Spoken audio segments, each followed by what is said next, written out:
Однажды кто-то пришел ко мне и говорит: моя жена оказалась не девственницей, не знаю, что теперь мне делать. Я спросил: а во сколько ты женился? В 28.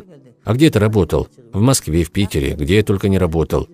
И я говорю ему: вот ты сейчас сидишь в мечети, это святое место, здесь нельзя врать, поэтому скажи мне честно, от души, у тебя самого было это делать до свадьбы? Он говорит: ну да, было по молодости, я же мужчина.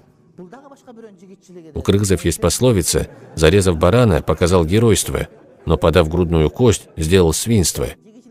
Так что это твоя расплата, тебе возвратилось то, что ты раньше натворил. Прелюбодеяние – это грех, который повиснет на тебе как долг, уважаемый брат.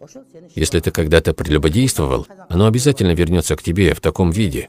Вернется через твою жену, дочь, твою мать, твою бабушку, твоих внучек. Многие рассказывают, как депутаты, сидящие в Белом доме, развлекаются со своими секретаршами, но им не стоит радоваться этому, потому что это долг. А долг – очень тяжкое бремя перед Аллахом, да убережет Он от такого.